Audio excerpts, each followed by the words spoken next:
Nuevamente, buenas noches, amados hermanos, en este primer jueves del mes de marzo que el Señor nos regala, 4 de marzo del año 2021, del año del Señor, como dicen algunos.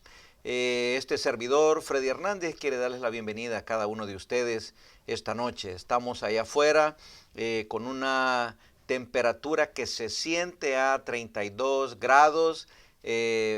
Para algunos que no estamos acostumbrados a este tipo de clima, pues eso representa que a esa temperatura de 32 grados es que el agua se convierte en hielo. Eso solo para tener alguna idea. Normalmente pues los termómetros tal vez marcan una temperatura un poco más alta, pero la sensación térmica se siente, aunque yo no soy aquí, no es ese mi intención, dar el forecast del weather, pero sí, solamente para tener una idea de cómo estamos allá afuera. Siempre para animarnos a continuar estudiando a nuestro Cristo Jesús, voy a pedirles que abran sus Biblias allá en Hebreos, en el capítulo 12. Vamos a leer los primeros 2 versículos, siempre para ponernos a tono, para animarnos en esta preciosa tarea que el Señor nos ha dejado de crecer en la gracia y el conocimiento de Él. Hebreos capítulo 12, vamos a leer los versículos 1 y 2.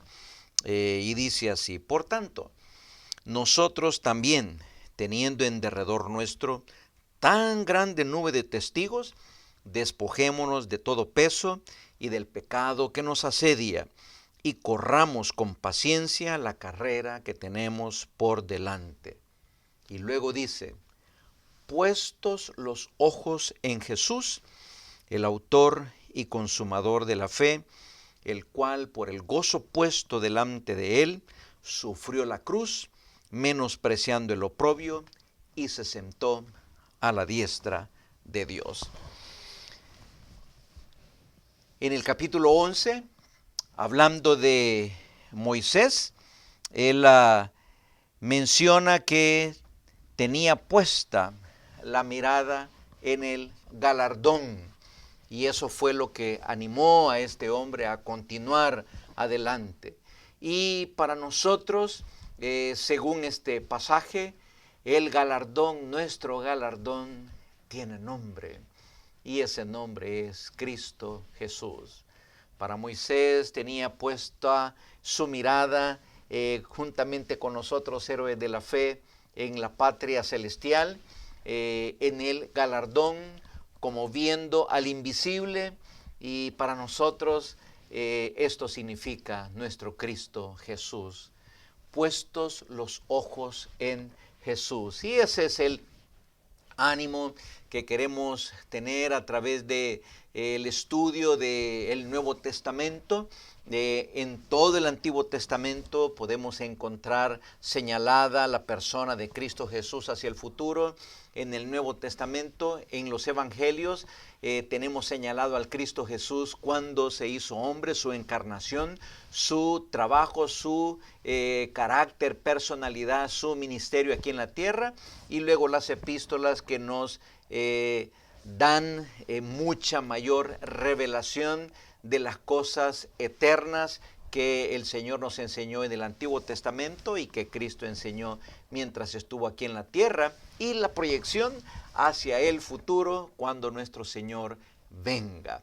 Ese es el ánimo para cada uno de nosotros. Si eso es lo que anidamos y alimentamos en nuestro corazón, aún en medio de las dificultades de la vida, así vamos a seguir adelante. Dificultades como la de varias familias alrededor del mundo padeciendo situaciones dolorosas. Una de ellas, una familia muy amada en nuestro país de origen, El Salvador. Aunque no somos familiares de sangre y carne, sí somos familiares en Cristo Jesús, y tenemos el mismo apellido, Hernández. La familia Hernández, nuestro amado hermano Mario Hernández ya goza de la presencia del Señor. El día de ayer fue llamado a la presencia del Señor, y aunque no nos llegaran a ver, un saludo a nuestros muy amados hermanos Cecibel, la esposa, Mario Junior y Keilita, hasta allá al seno de sus hogares y de sus corazones, que el Señor conforte sus almas y sus vidas. Y también para el hermano de Mario, viviendo allá en Panamá, también muy amigo de nosotros, Alfredo.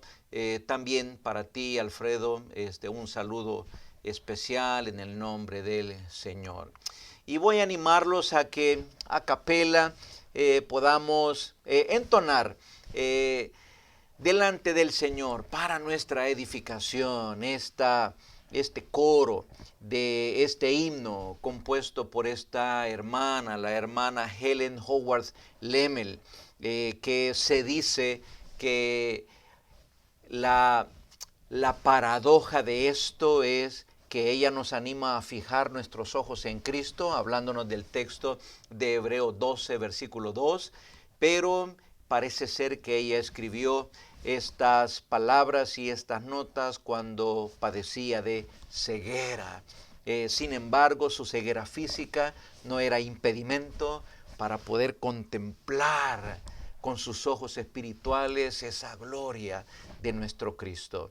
Y las palabras de este himno son muy desafiantes, porque mirar a Cristo tiene que tener consecuencias para nosotros, para nuestra vida el día de hoy. Y como es muy conocido por ustedes, pues tan solamente los dirijo como como que si fuera un devocional individual de cada uno, y que dijéramos así: fija tus ojos en Cristo, tan lleno de gracia y amor, y lo terrenal sin valor será a la luz del glorioso Jesús. Una vez más, fija tus ojos en Cristo,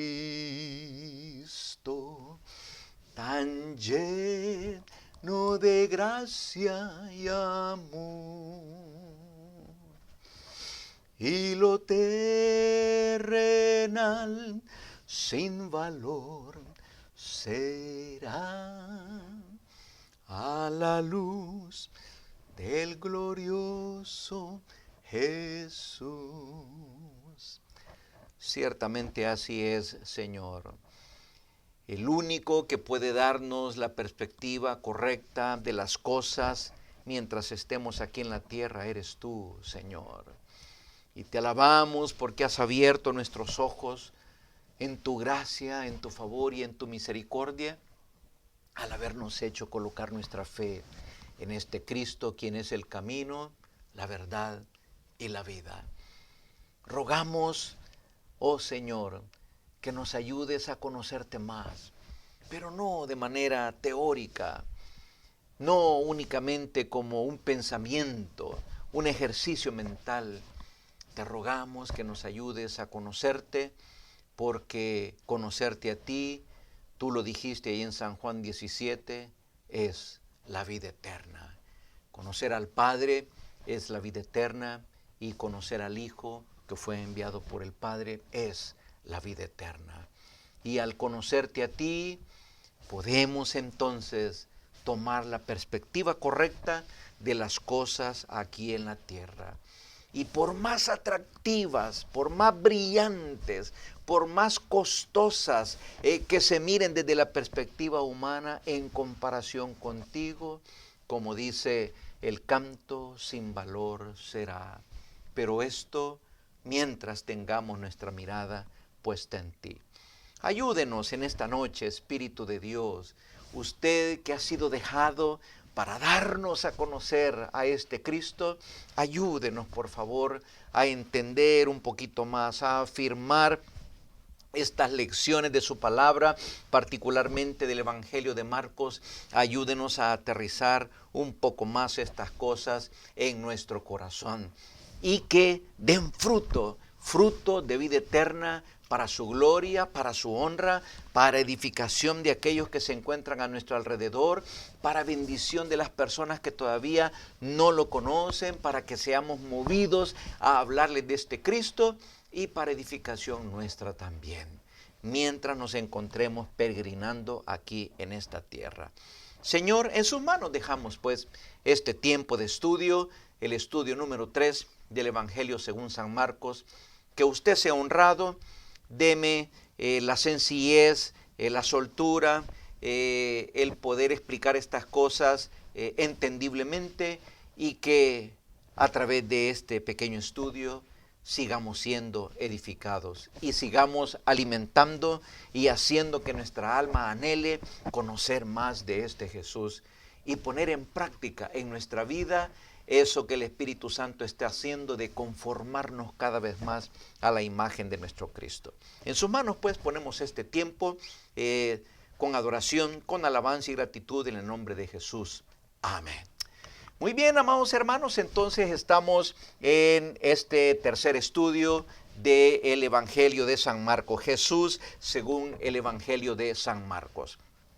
Y recordarán que hemos dicho que son 4 los puntos en los cuales hemos dividido este estudio. El primer punto se refirió a la historia narrada por Marcos, esa historia que según los estudiosos dicen, Pedro la compartió con Juan Marcos y Juan Marcos escribió este evangelio poco tiempo antes de que Pedro fuera martirizado, allá en la segunda parte del año 60 del siglo I. Pues esto es lo que nosotros observamos y continuaremos observando a medida que estemos estudiando este evangelio, que hubo necesidad de un testigo ocular para darnos a conocer estos detalles. Vimos también en esta historia de Jesús, cómo fue el estudio, el estilo y todo el desarrollo que ahí se da. Muy particularmente Marcos se va a la acción. Marcos nos traslada de un escenario a otro de manera viva, para que no nos quedemos petrificados en un solo lugar, y así nos lleva hasta el final. También mirábamos en el estudio pasado, comenzamos o casi no terminamos a ver cuáles fueron las respuestas, diferentes respuestas que hubo de diferentes personas ante la persona y ante la obra y las enseñanzas de nuestro glorioso Salvador. Y mirábamos que algunos creyeron y señalábamos a algunos de ellos, como esa mujer que fue sanada de su flujo de sangre después de 12 años de martirio sin encontrar ninguna salida y ninguna respuesta.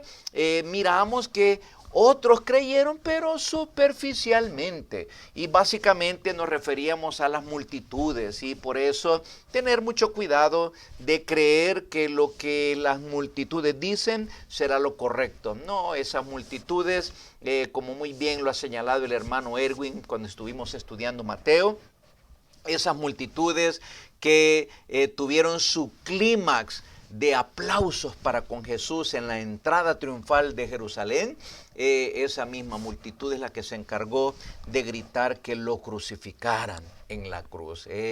No llegó a su corazón la persona, ni las enseñanzas, ni las obras de Jesús, se quedaron a nivel superficial. Y vimos también que hubieron otros que fueron directamente antagónicos, enemigos en contra de nuestro Cristo Jesús.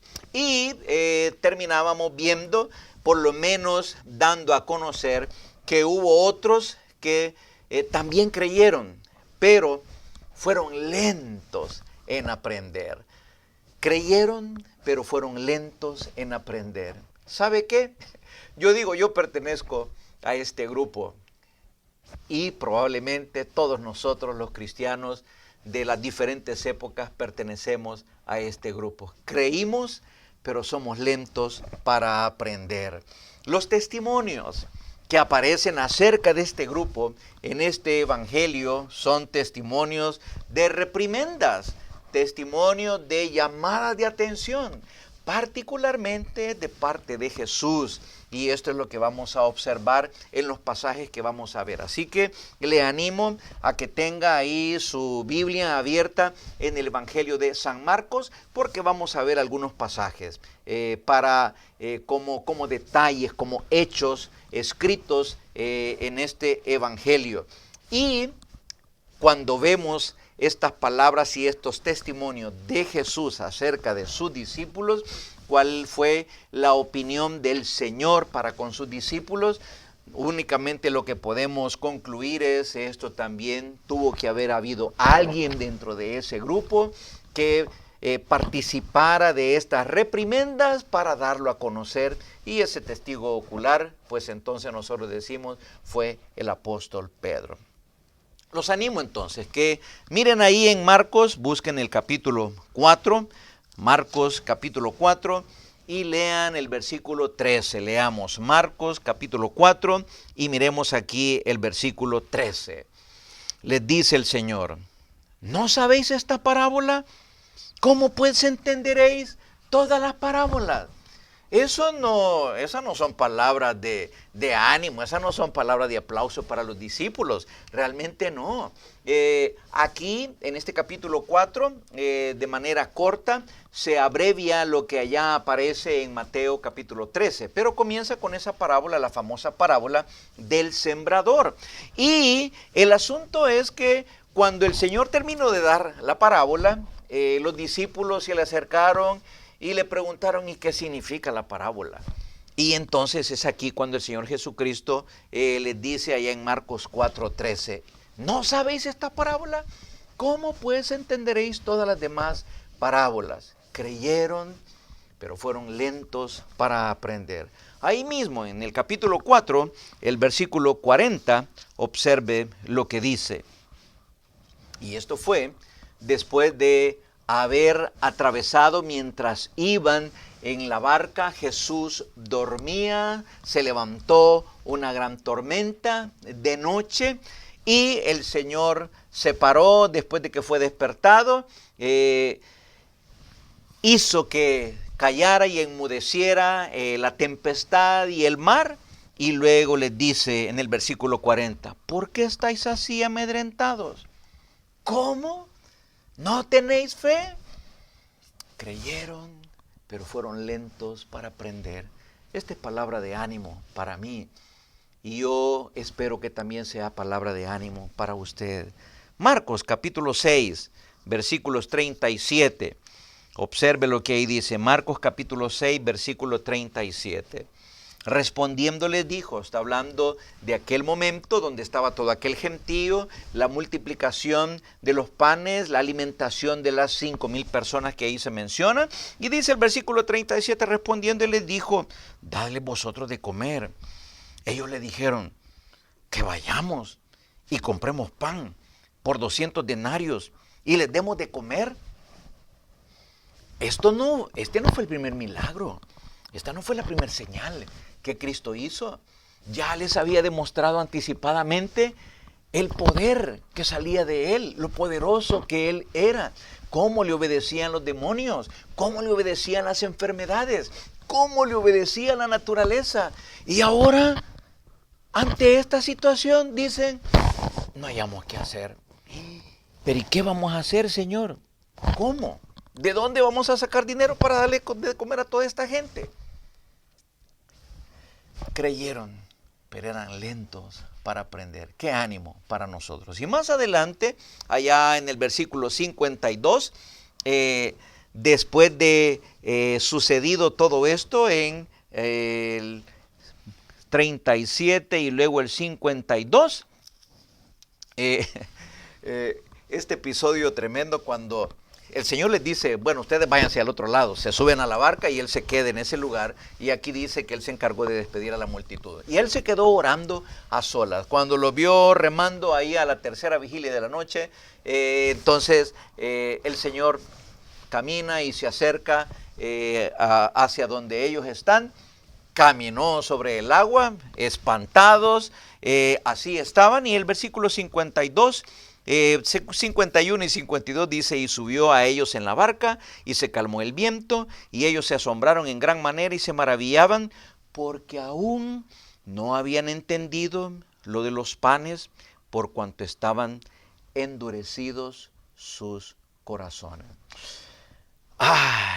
Capítulo 7, versículos 18 y 19. Observe lo que ahí dice. Él les dijo, ¿también vosotros estáis así, sin entendimiento?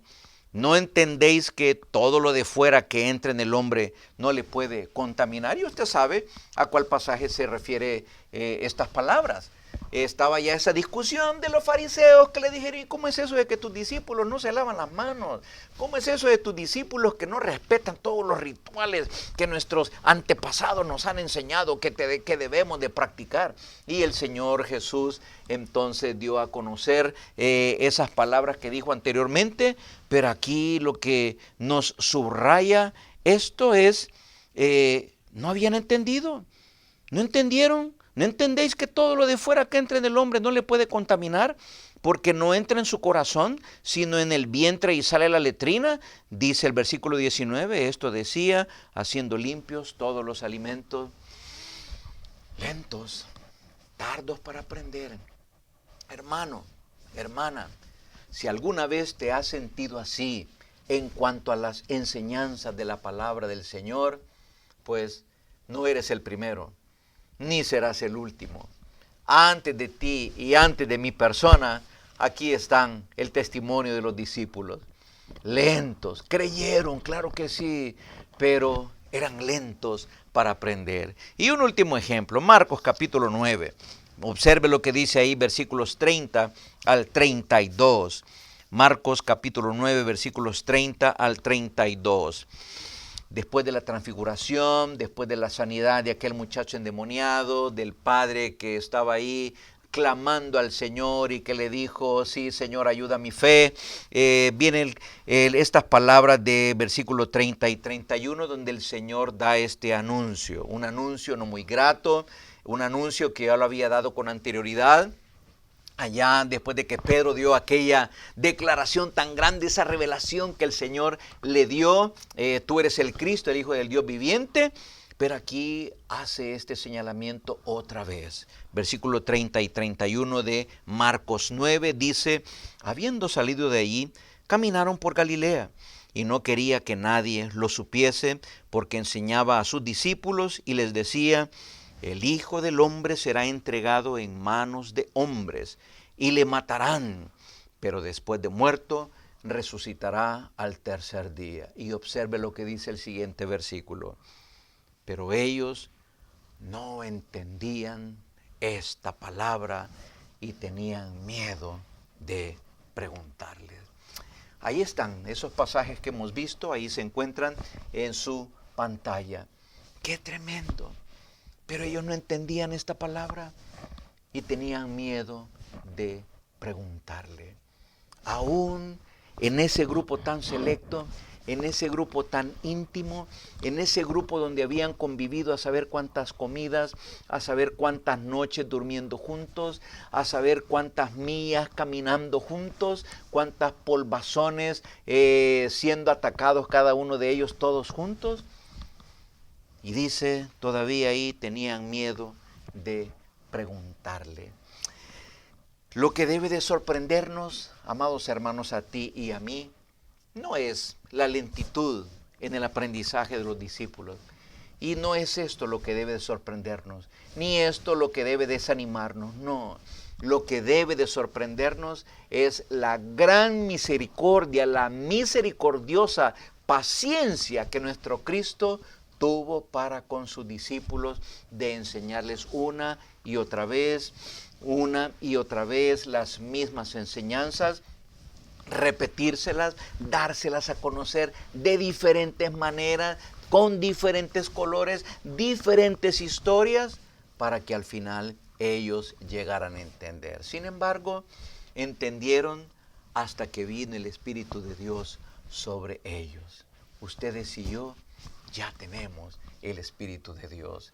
Y por eso el apóstol Pablo, una de las oraciones que él tenía y nos la da a conocer en la carta a los Efesios, es que el Espíritu Santo, de las oraciones de Pablo por las congregaciones, era que el Espíritu Santo ilumine nuestros corazones, no solo para entender esta palabra, las enseñanzas del Señor, sino también para poderlas poner por obra en cada una de nuestras vidas.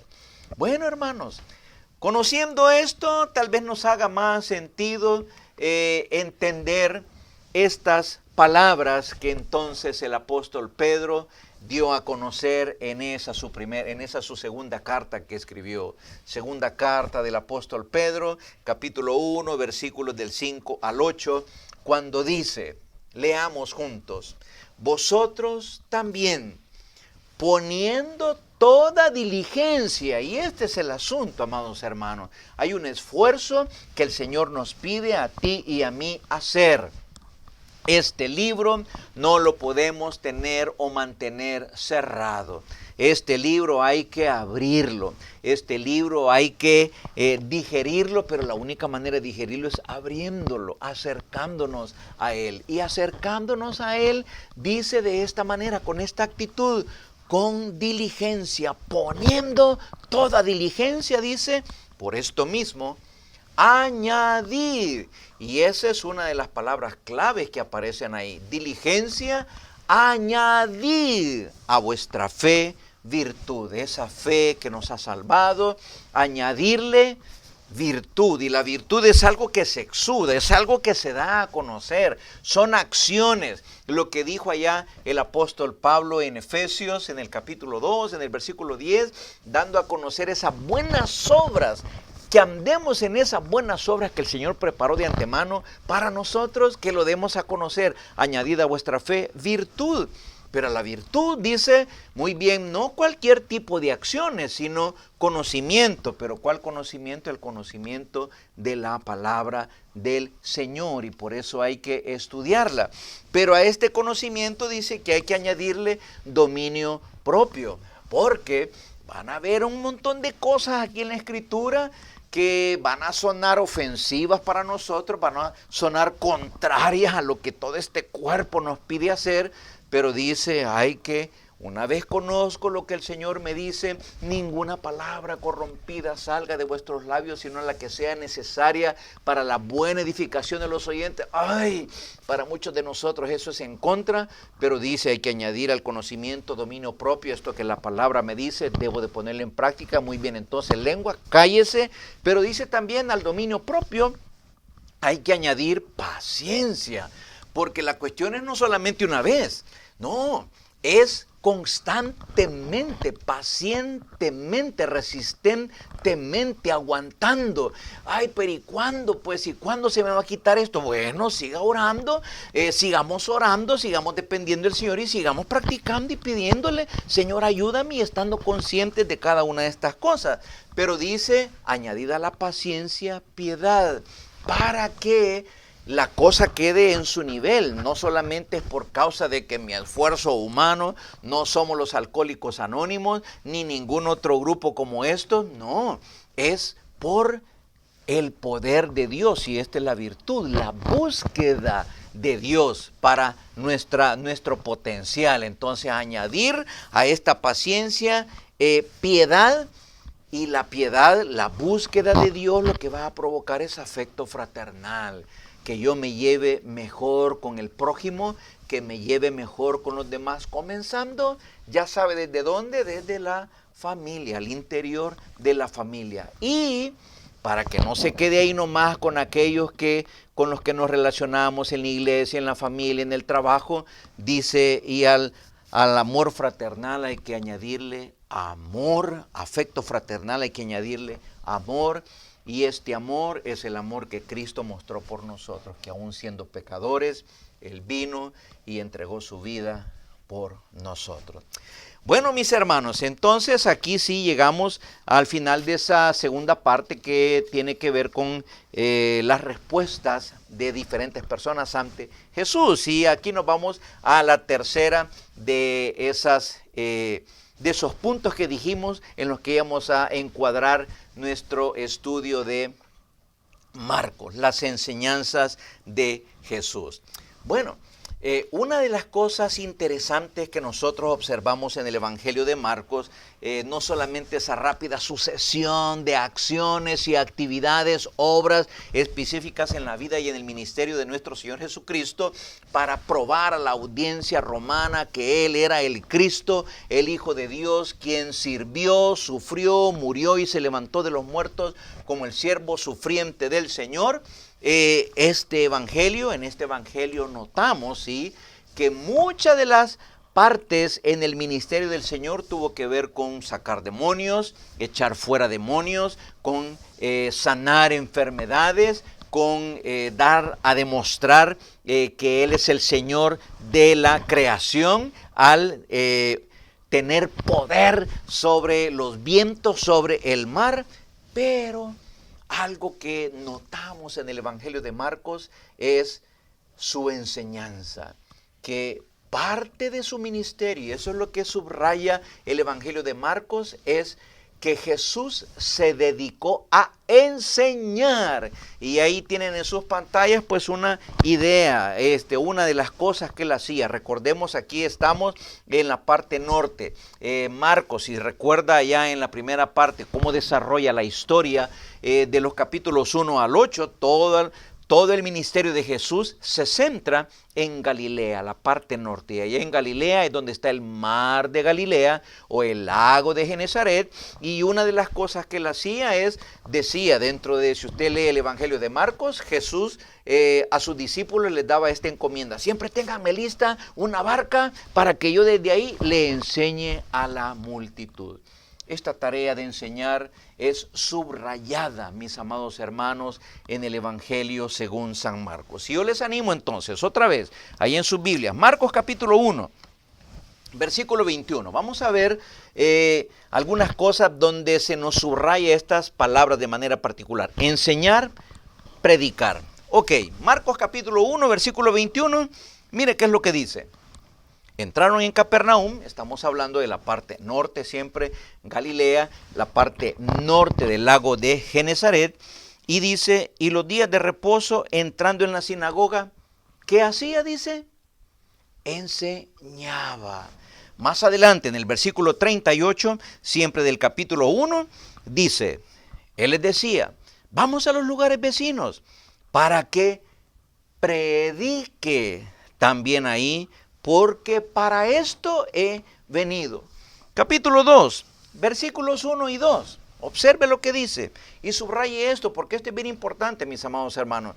Por eso estudiamos cada uno de los evangelios, para subrayar algunas cosas más sobresalientes, y cuando tengamos nuestro estudio personal, esto nos ayude a sacarle mucho más provecho a nuestro estudio. Capítulo 2, versículos 1 y 2 dice, entró Jesús otra vez en Capernaum, ese era su centro de operaciones, después de algunos días, y se oyó que estaba en casa. Versículo 2, e inmediatamente se juntaron muchos, de manera que ya no cabían ni aún a la puerta. ¿Y qué hacía? Dice ahí Jesús, les predicaba la palabra. Siempre en el capítulo 2, versículo 13, dice, después volvió a salir al mar, y toda la gente venía a él. ¿Y qué hacía? Y les enseñaba. Capítulo 4, versículo 1. Un poquito más adelante. Capítulo 4, versículo 1. ¿Cómo dice? Otra vez comenzó Jesús a enseñar junto al mar, y se reunió alrededor de él mucha gente, tanto que entrando en una barca se sentó en ella en el mar, y toda la gente estaba en tierra junto al mar, como esta figura que tenemos aquí enfrente de nosotros. Capítulo 6, versículos 1 y 2. Observe lo que dice. Poquito más adelante. Salió Jesús de ahí y vino a su tierra. Su tierra es Nazaret, ahí es donde se desarrolló en su infancia y en su juventud. Salió Jesús de ahí, vino a su tierra, y le seguían sus discípulos. Llegando el día de reposo, comenzó a, ¿qué dice?, enseñar en la sinagoga, y muchos oyéndole se admiraban y decían, ¿de dónde tiene estas cosas? ¿Y qué sabiduría es esta que les dada? Y estos milagros que por sus manos son hechos. en el versículo 2, pues ahí se subraya exactamente eso. Capítulo 6, versículo 34, un poquito más adelante, dice ahí, y salió Jesús y vio una gran multitud y tuvo compasión de ellos, porque eran como ovejas que no tenían pastor, y comenzó a enseñarles muchas cosas. Capítulo 7, versículo 14. No se me canse. Así como no debe de cansarse de cantar al Señor, de alabarlo, de leer su palabra. No se canse. Capítulo 7, versículo 14. Y llamando así a toda la multitud, les dijo, oídme todos y entended. O sea, les enseñaba. Eso es lo que estaba enfatizando el Señor. Capítulo 8, versículo 31. Dice, y comenzó a enseñarles, y esto era a sus discípulos ya de manera particular. Se recuerdan que cuando vimos cómo desarrolla Marcos la historia, aquí el capítulo 8 es un cambio que hace de dirigirse a las multitudes y ahora se concentra en sus discípulos. Y comenzó, dice versículo 31, a enseñarles que le era necesario al Hijo del Hombre padecer mucho y ser desechado por los ancianos, por los principales sacerdotes y por los escribas, y ser muerto y resucitar al tercer después de 3 días. Y un último pasaje, capítulo 9, versículos 30 y 31. Capítulo 9, versículos 30 y 31. Habiendo salido de ahí, caminaron por Galilea y no quería que nadie lo supiese. Porque, ¿qué es lo que estaba haciendo con sus discípulos? Enseñaba a sus discípulos. Y les decía nuevamente esta mala noticia desde la perspectiva terrenal. Ahora nosotros vemos que esta es buena noticia porque este es el Evangelio. Les enseñaba y les decía, el Hijo del Hombre será entregado en manos de hombres y le matarán, pero después de muerto resucitará al tercer día. Y así podemos continuar, amados hermanos, así pudiéramos continuar y así podría yo, no forzarlos, pero animarlos a que busquen también 10.1, 11.18, 12.1, 12.35, 12.38, 13.5, donde aparecen las mismas expresiones, o enseñaban, o predicaban, y esa última gran enseñanza que el Señor da acerca de su segunda venida, después que los discípulos le dicen, mira este templo, wow, mira Señor, no te admiras, y esa enseñanza que el Señor les dio, que eso iba a ser destruido dentro de poco tiempo, y así fue. Eso fue lo que sucedió en el año 70, pero aprovechando esa oportunidad también enseñó acerca de su segunda venida. Bueno, intencionalmente, mis queridos hermanos, he querido detenerme en esto, no para aburrirlos, sino para subrayar que este énfasis tan especial que Marcos hizo es un énfasis que no podemos perder de vista de lo que el Señor también vino a hacer aquí en esta tierra. Sin sus enseñanzas, los milagros, las obras, los portentos que el Señor hizo no tendrían mucho significado. No podríamos entender o descifrar esas cosas aparte de las enseñanzas que Él nos dio. Ahí están esos versículos. Si usted quiere tomar una foto, pues tómesela. Son los versículos que mencionamos en esta transición. Muy bien, pero dentro de las enseñanzas del Señor subrayamos esta expresión, el Hijo del Hombre. Dentro de las enseñanzas de Jesús es importante subrayar este título que Él mismo, Señor Jesucristo, usó para referirse a Él mismo, el Hijo del Hombre. Solamente aquí en el Evangelio de San Marcos, este término, este título, es dado a conocer 14 veces. Fíjense, son 16 capítulos de Marcos.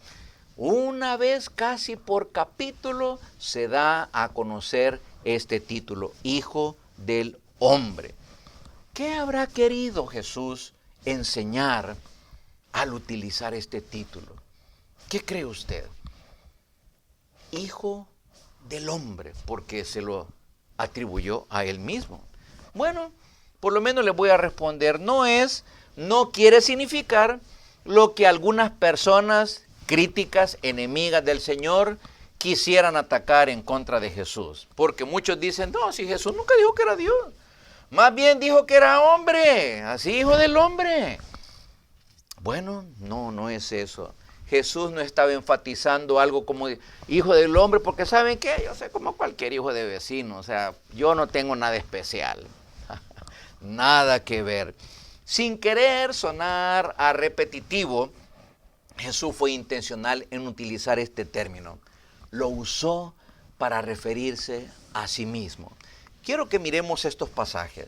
Quiero que comparemos estos dos pasajes, Lucas 22, 27 con Marcos 10, 45. Anótelos. Estamos ahí en Marcos, entonces busque Marcos 10, 45. Y a la par de Marcos 10, 45, anote Lucas 22, 27 para que le sirva a usted de referencia. Comparemos. Como dice Marcos 10, 45. Comencemos con el Evangelio de Lucas. Marcos 10, 45. ¿Cómo dice? Porque el Hijo del Hombre, este es uno de los pasajes claves, este es uno de los pasajes estandartes del Evangelio de Marcos, este es el pasaje que nos ayuda a nosotros para decir, el Evangelio de Marcos presenta a nuestro Cristo Jesús como el siervo sufriente. Y entonces aquí dice Marcos 10, 45, porque el Hijo del Hombre no vino para ser servido. El Hijo del Hombre, ahora preste atención, el Señor le está diciendo y está subrayando esto. El Hijo del Hombre no vino para ser servido, sino para servir y para dar su vida en rescate por muchos. Ahora, si alguien viene y lee este versículo, así como tristemente muchas veces se leen los versículos el día de hoy y se dan a conocer o se enseñan los versículos el día de hoy, solo se toma uno sacado así de la nada y viene alguien y dice, léeme este pasaje, porque el Hijo del Hombre no vino para ser servido, sino para servir y para dar su vida en rescate por muchos. El Hijo del Hombre. A saber, el Hijo del Hombre, sí. Bueno, allá en un pasaje paralelo, hablando de lo mismo, Lucas 22, versículo 27, el Señor dice, mas yo estoy entre vosotros como el que sirve. En un escenario similar, los discípulos estaban peleándose. ¿Quién será el mayor aquí entre nosotros? Y el Señor toma la ventaja y en Lucas 22, 27, en ese momento de la cena, de la Santa Cena, y les dice, ¿quién es el mayor? ¿El que está sentado a la mesa o el que sirve? Y la respuesta pues ya la sabemos nosotros y cuántas veces nos lo hemos dicho. Cuando usted va al restaurante, ¿quién es el Señor? Pues la persona que nos atiende o nosotros que estamos sentados a la mesa. ¿Cómo se siente usted cuando está sentado a la mesa y le vienen y le dicen, ¿qué va a querer el Señor? ¿Qué va a querer la señora? Nos sentimos bien importantes, pues. Porque eso es lo que Jesús estaba subrayando. ¿Quién es el mayor? ¿El que está sentado a la mesa o el que sirve? El que está sentado a la mesa. Y viene Jesús y dice, pero yo estoy entre vosotros como el que sirve. Y ahí en Marcos dice, mas el Hijo del Hombre no vino a ser servido, sino a servir. Así que este término Jesús lo usa para él mismo. Y parece ser que fue el término que más deseó utilizar para referirse a sí mismo. Veamos estos otros dos pasajes. Comparemos Marcos 8:27 y subraye o escriba a la par de Marcos 8:27 de ese versículo, anote Mateo capítulo 16, versículo 13. Porque también nos da a conocer al unir estos dos pasajes que es el mismo Jesús el que utiliza por un lado el término yo y por el otro lado el término el Hijo del Hombre. Y los dos los utiliza para él. Marcos 8:27. Salieron Jesús y sus discípulos por las aldeas de Cesarea de Filipo. Y en el camino preguntó a sus discípulos diciéndoles, ¿quién dicen los hombres que soy yo?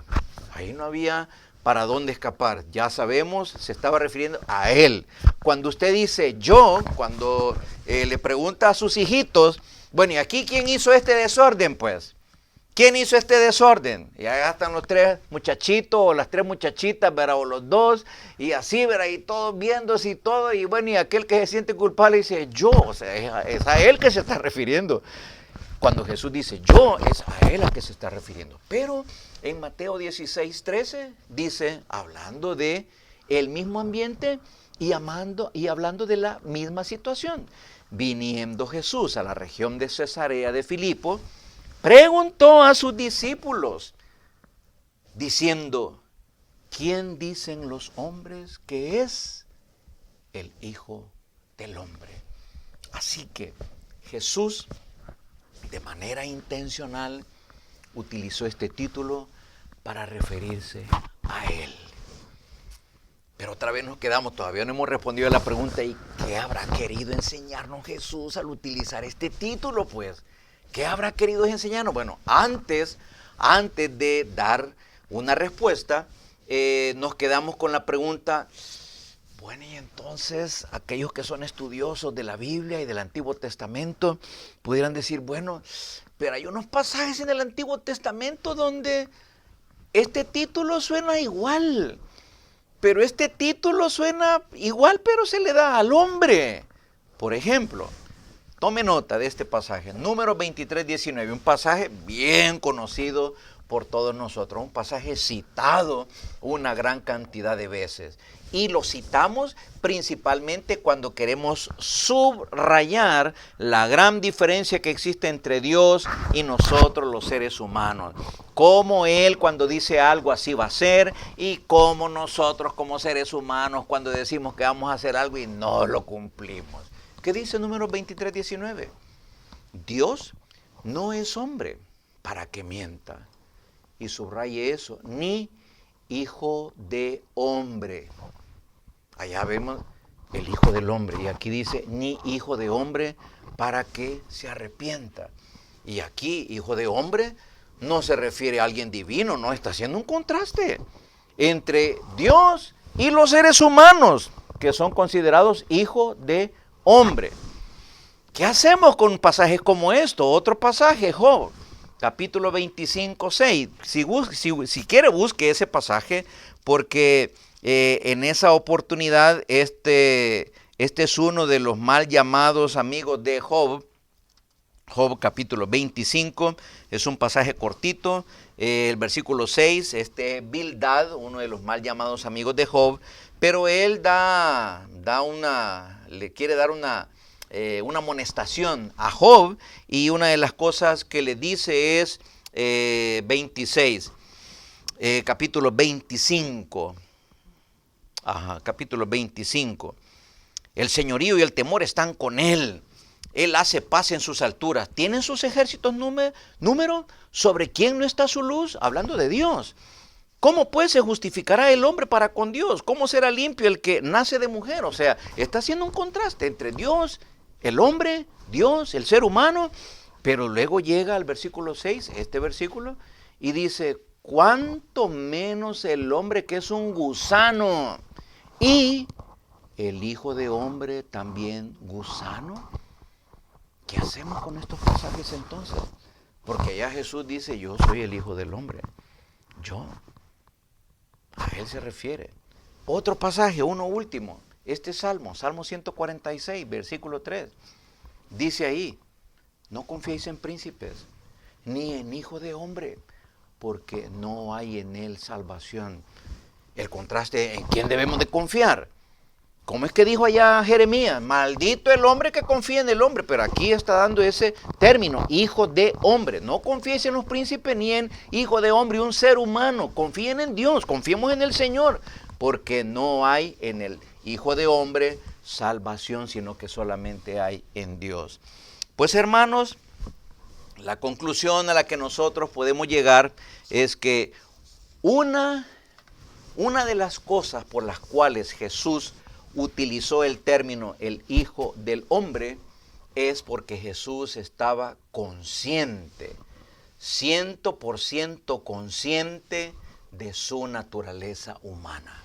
Él estaba consciente que se había encarnado, se había hecho hombre, se había hecho como uno de nosotros. Y por eso este título, una de las cosas que señala ciertamente es que Él es, así es, 100% hombre, pleno hombre, verdaderamente hombre, ciertamente hombre, el Hijo del Hombre. Así que estos términos del Antiguo Testamento no compiten con el título del Señor cuando se pone el Hijo del Hombre, porque una de las cosas que estaba enseñando a través de ese título, refiriéndoselo a Él mismo, es que Él era hombre como todos los demás.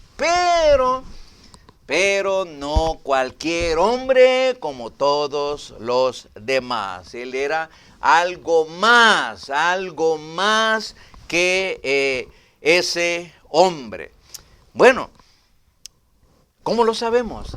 Bueno, vayamos a ver este pasaje de Marcos, capítulo 14. Marcos, capítulo 14. Sí, él sabía, sí, estoy consciente, soy hombre, soy ser humano como ustedes.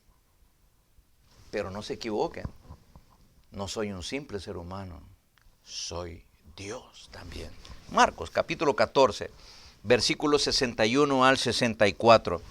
Siendo enjuiciado el Señor Jesús por el Sanedrín, 61 al 64, dice lo siguiente, ¿ya lo encontró? Marcos 14, 61 al 64, dice, mas él callaba y nada respondía.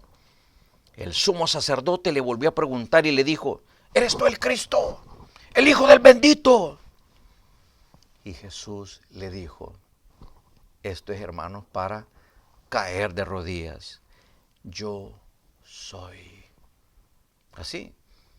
Lo confrontan. ¿Eres tú el Cristo? ¿Eres tú el bendito? ¿El Hijo del bendito? Y dice, yo soy. Y agrega, y veréis al Hijo del Hombre sentado a la diestra del poder de Dios, viniendo en las nubes del cielo. Esta gente entendió las palabras de Jesús. Esta gente entendió la atribución atrevida, según ellos, blasfema, según ellos, de lo que Jesús estaba haciendo para con él. Porque dice el versículo 63, entonces el sumo sacerdote, rasgando sus vestiduras, dijo, ¿qué más necesidad tenemos de testigos? ¿Habéis oído la blasfemia? ¿Qué os parece? Y todos ellos le condenaron, declarándole ser digno de muerte. Esta gente entendió, porque lo más probable es que se les vino ese pasaje del Antiguo Testamento de otro de estos profetas amados, conocidos, respetados del Antiguo Testamento, Daniel. Y observe ahí, leamos esos versículos. Daniel, capítulo 7, que es un texto que generalmente lo leemos cuando cantamos esa preciosa alabanza, Anciano de Días. Es un texto que se sugiere en ese intermedio leerlo, y leerlo así con ricura, con deleite. Y entonces dice Daniel 7, del 9 al 14, visión que el profeta estaba teniendo. Estuve mirando hasta que fueron puestos tronos, y se sentó un anciano de días, cuyo vestido era blanco como la nieve y el pelo de su cabeza como lana limpia, su trono llama de fuego y las ruedas del mismo fuego ardiente.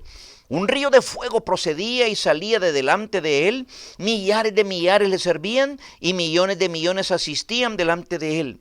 El juez se sentó y los libros fueron abiertos.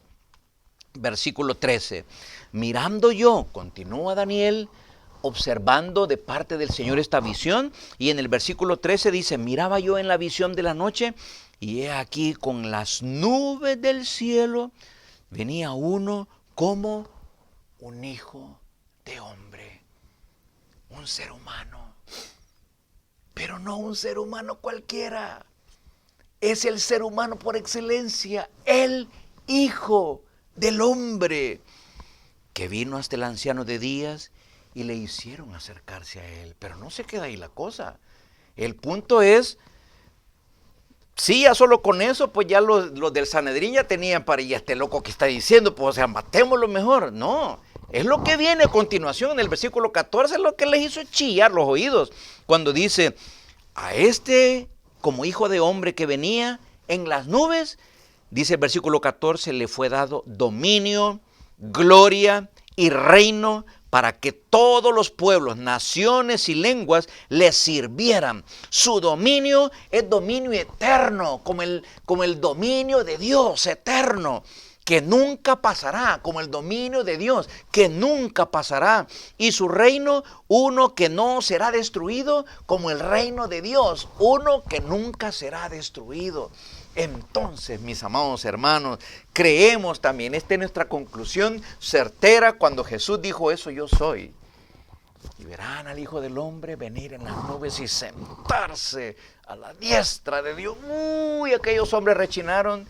Y ahora cuando nosotros escuchamos esas palabras, en lugar de que nuestros oídos rechinen, nuestro corazón brinca.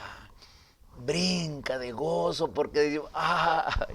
Este es mi Jesús, que cuando se atribuyó el título del Hijo del Hombre, estaba diciendo, soy como uno de ustedes. Pero no solo eso, soy más que un hijo de hombre. Soy el hijo, como ese hijo de hombre que se vio en la visión de Daniel, a quien se le dará un día, y eso es lo que esperamos, gloria, honra, potestad, dominio, reino, para siempre, sobre todas las naciones. Ay, amados hermanos, esto es lo que nos da a conocer ahí Hebreos. Mire lo que dice Hebreos capítulo 2, Hebreos capítulo 2, y con esto concluimos. Hebreos capítulo 2, allá a partir del versículo 5, mencionando que nuestro Cristo es superior a los ángeles, porque el libro de Hebreos lo que señala es la superioridad de Cristo sobre los profetas, sobre Moisés, sobre los ángeles. Y dice versículo 5 de Hebreos capítulo 2, porque no sujetó a los ángeles el mundo venidero acerca del cual estamos hablando. Esto habla de Dios. Pero alguien testificó en cierto lugar diciendo, y ese alguien en cierto lugar es el Salmo 8, diciendo, ¿qué es el hombre para que te acuerdes de él? O el Hijo del Hombre para que le visites. Le hiciste un poco menor que los ángeles, le coronaste de gloria y de honra, y le pusiste sobre las obras de tus manos. Todo lo sujetaste bajo sus pies.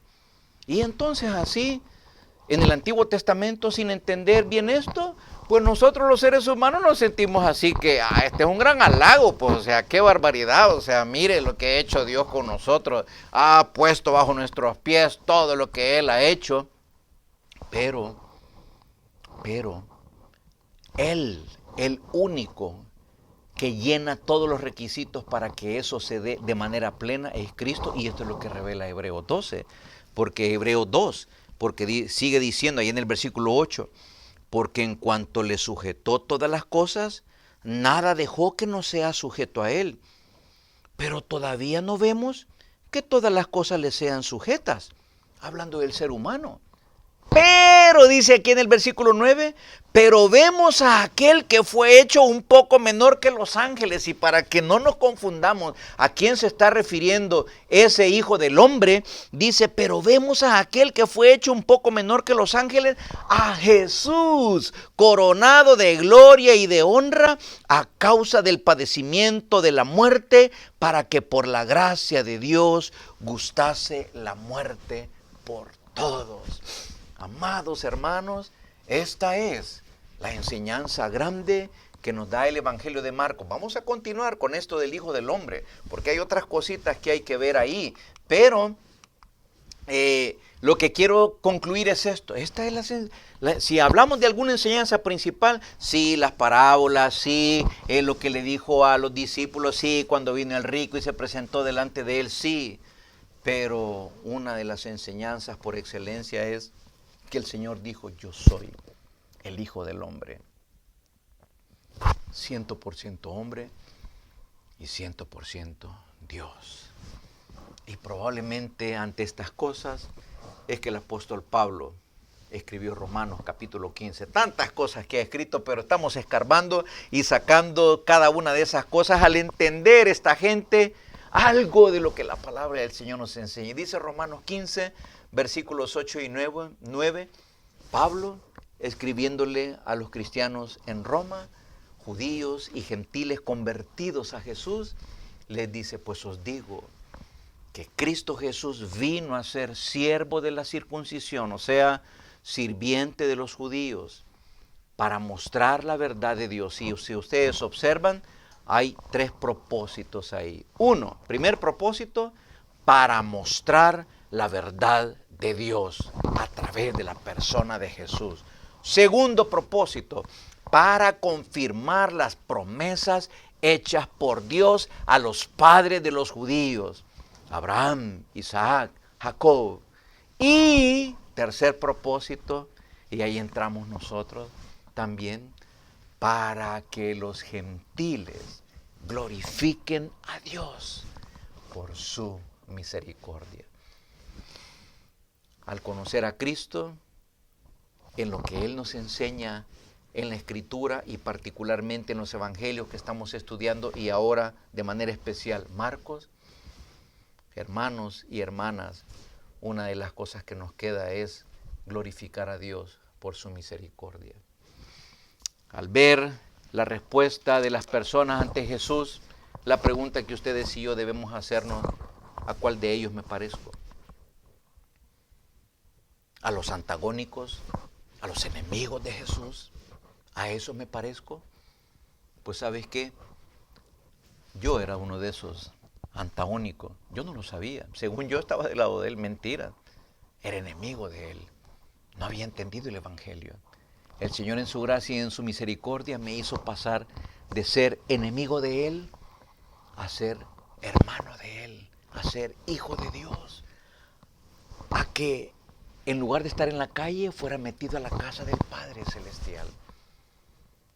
Si eres antagónico y enemigo de Cristo, hay esperanza para ti. Es Cristo Jesús. Si quieres conocerlo más, pídeselo, pídeselo. Así dice uno de estos pasajes, el que lo busque, dijo David, dándole consejos a su hijo Salomón. El que lo busque, el que busque a Dios, allá en 1 de Crónicas, capítulo 28, dice, el que busque a Dios, lo va a encontrar porque Él se dará a encontrar, Él se dará a conocer. Búscalo. Si eres creyente en Jesús, pero de manera superficial, como la semilla sembrada entre piedras, o la semilla sembrada entre espinos, superficial, cuando vienen las pruebas o cuando viene la prosperidad, me olvido del Señor, las atracciones del mundo me hacen que me olvide, pues pídele al Señor también, si quieres que te dé entendimiento, o de aquellos que creyeron, y al estilo de los discípulos, que creyeron, aunque les costó aprender. Yo soy de esos. Y yo te digo, depende del Señor, no depende de nosotros. Es la paciencia de Él que esta palabra nos la enseña de una manera y de otra manera, siempre en el mismo mensaje. Después de Cristo no hay nada más.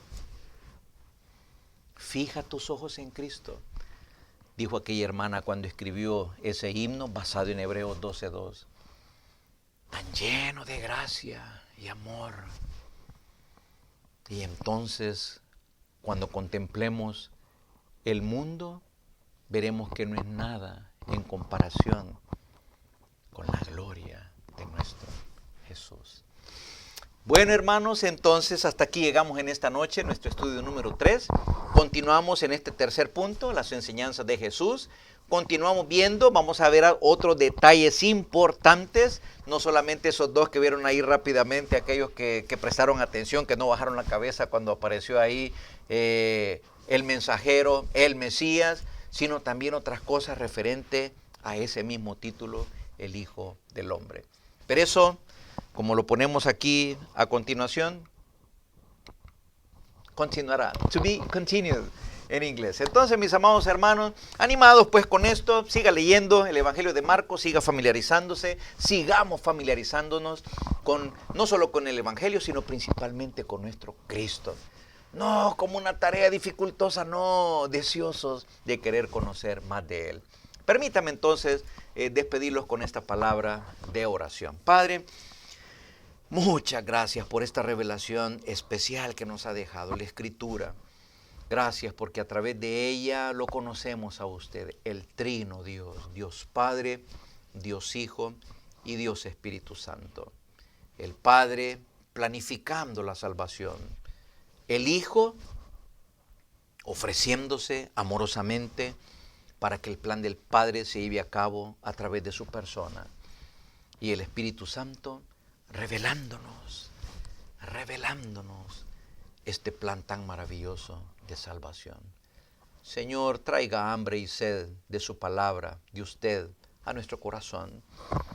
Ayúdenos, Señor, en estos tiempos de tanta oscuridad, en estos tiempos de ofrecimiento de tantas ofertas, tantos caminos, tantas supuestas verdades, tantas supuestas ofertas de gozo, felicidad, de vida.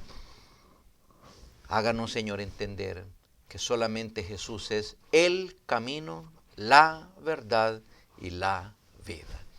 Bendiga a cada uno de mis hermanos, guárdelo, Señor, en su salud, con estos cambios de clima que estamos teniendo, con esta situación del COVID todavía, que nos guardemos en lo que debemos hacer, que usted nos proteja a cada uno de nosotros, nos guarde, tenga misericordia y sobre todo de cada uno de nosotros, pero sobre todo tenga misericordia de nuestras vidas espirituales, háganos madurar esa tarea del Espíritu Santo de conformarnos de gloria en gloria a la imagen de nuestro Cristo, que sigue ese trabajo paciente en la vida de cada uno de nosotros y nosotros en nuestro corazón manteniendo y alimentando un corazón cada vez más agradecido, más amoroso para contigo.